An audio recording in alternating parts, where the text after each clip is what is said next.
coordinator C on the stage. Assalamu alaikum.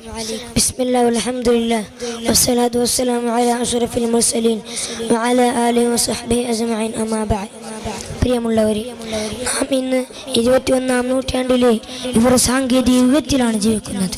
ശാസ്ത്രവും സാങ്കേതിക രംഗവും വിജയപീഠങ്ങളിൽ ഉല്ലസിക്കുമ്പോൾ പുതുതലമുറ ഈ വായനയിൽ ആനന്ദം കണ്ടെത്തുന്ന ഒരു കാലഘട്ടത്തിലൂടെയാണ് നാം സഞ്ചരിക്കുന്നത്. ഒരു പുസ്തക വായനക്കാരൻ മരണത്തിന് മുമ്പ് 1000 ജന്മങ്ങൾ ജീവിക്കുന്നു എന്ന് പറഞ്ഞത് ജോർജ് മാർട്ടിനാണ്. നാം ഈ പുതിയ ലോകങ്ങളിലേക്ക് ആനയിക്കാനും നമ്മുടെ അറിവ് വികസിപ്പിക്കാനും നമ്മുടെ ജീവിതത്തെ നവീകരിക്കാൻ കഴിയുന്ന ഒരു മാന്ത്രിക ശക്തിയെ കുറിച്ചാണ് ഞാൻ സംസാരിക്കുന്നത്. എല്ലാവർക്കും പ്രാപ്യമായ എന്നാൽ പലപ്പോഴും നമ്മൾ അവഗണിക്കപ്പെടുന്ന ഒരു മഹാശക്തി, അതാണ് വായന. സൃഷ്ടികളിൽ ഉന്നതനാണ് മനുഷ്യൻ. ഭൂമിയിലുള്ള ജീവജാലങ്ങളിൽ നിന്ന് മനുഷ്യൻ വ്യത്യസ്തനാകുന്നത് അറിവും വിവേകവും കൊണ്ടാണ്.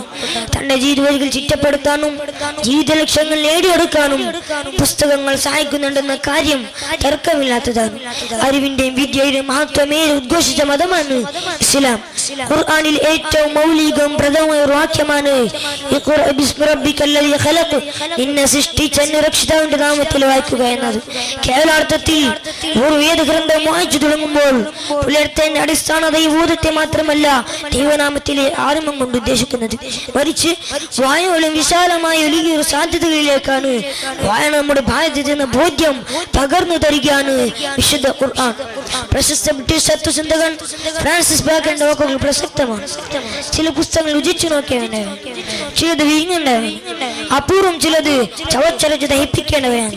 എന്ത് വായിക്കണം, എങ്ങനെ വായിക്കണം എന്നതിനെ കുറിച്ചാണ് ബേക്കൻ ഓർമ്മപ്പെടുത്തുന്നത്.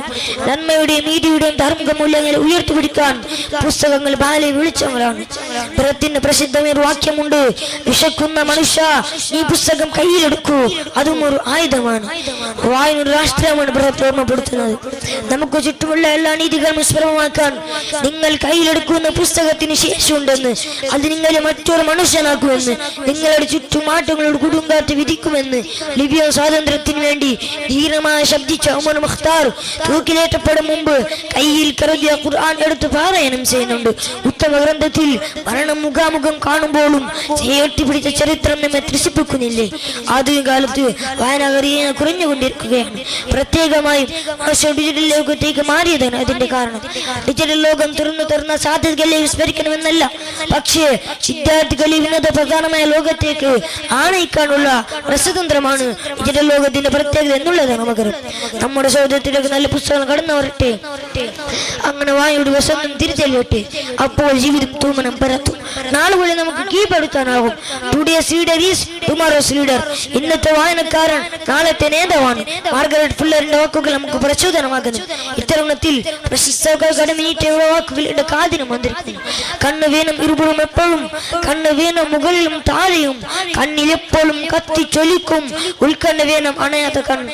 അകക്കണ്ണിയുടെ പുസ്തകത്തിന്റെ വർണ്ണച്ചിലകിൽ വരാൻ നമുക്ക് സാധിക്കണം.